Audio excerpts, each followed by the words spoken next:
பற்றி நடிகர் பார்த்திபன் தெரிவித்த கருத்துக்கு நடிகை த்ரிஷா கண்டனம் தெரிவித்த நிலையில் பார்த்திபன் பகிரங்க மன்னிப்பு கோரியுள்ளார். த்ரிஷா குறித்து பார்த்திபன் பேசியது என்ன, விரிவாக பார்க்கலாம். நாமளும் நீங்களும் சேர்ந்து மக்களுடைய பிரச்சனைகளை மட்டும் பார்ப்போம், சரிங்களா? அவ்வளோலாம் ஹர்ட் ஆகுதுங்க, அதெல்லாம் வருத்தலாம் கிடையாது.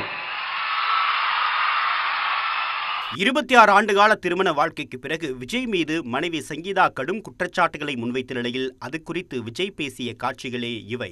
விவாகரத்து சர்ச்சைக்கு மத்தியில் தயாரிப்பாளர் கல்பாத்தி சுரேஷ் இல்ல திருமண நிகழ்ச்சியில் விஜய் த்ரிஷா ஒரே நிற ஆடையில் ஜோடியாக பங்கேற்றதும் அதைத் தொடர்ந்து விஜயின் பேச்சும் விமர்சனங்களுக்கு உள்ளாகின. இயக்குனர் அமீர், நடிகர்கள் விமல், சமுத்திரக்கனி உள்ளிட்டோர் காட்டமாக கருத்து கூறியிருந்தனர்.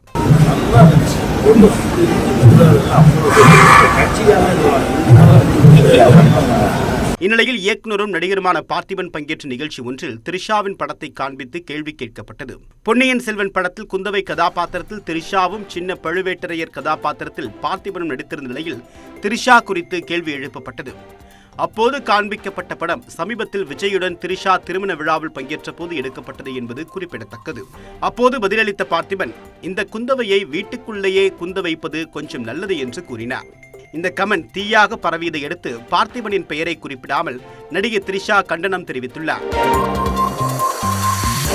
தனிநபரின் வேண்டுகோளின்படி தன்னுடைய புகைப்படம் அந்த நிகழ்ச்சியில் கடைசி நேரத்தில் சேர்க்கப்பட்டதாக குற்றம் சாட்டியுள்ள த்ரிஷா, மைக்கில் பேசுவதால் முட்டாள்தனமான கருத்து சரியாகி விடாது என்றும் கண்டித்துள்ளார். அறிவில்லாமல் பேசும் வார்த்தைகள் பேசப்படுபவரை விட பேசுபவரின் சுயரூபத்தையே காட்டுவதாகவும் சாடியுள்ளார். இதனையடுத்து தன்னுடைய பேச்சு குந்தகமாகிவிட்டதாக மன்னிப்பு கோரியுள்ளார் பார்த்திபன்.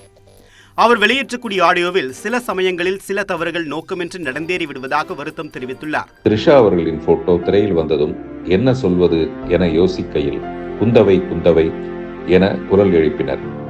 உடனே வார்த்தை ஜாலமாக மட்டுமே குந்தவையை வீட்டிலேயே குந்த வைக்கவும் பிரச்சனை வராமல் இருக்க என கூற அரங்கமே கைதட்டியது. பெரும்பாலும் விஜய் ரசிகர்கள். சிலருக்கு வருத்தத்தை ஏற்படுத்தி இருக்கிறது என்பதை உணர்ந்து அதற்காக நானும் என் வருத்தத்தை மனப்பூர்வமாக தெரிவித்துக் கொள்கிறேன். மேலும் விவாகரத்து குறித்து தன்னுடைய பார்வையையும் பார்த்திபன் முன்வைத்துள்ளார். ஆண் பெண் பாகுபாடு ஏதுமின்றி அனைவரும் தேவையற்ற கட்டுப்பாடுகளை விவாகரத்து செய்துவிட்டு சுதந்திரத்தை கைப்பிடித்து சந்தோஷமாக வாழ வேண்டும் என்று நினைப்பவன் நான்.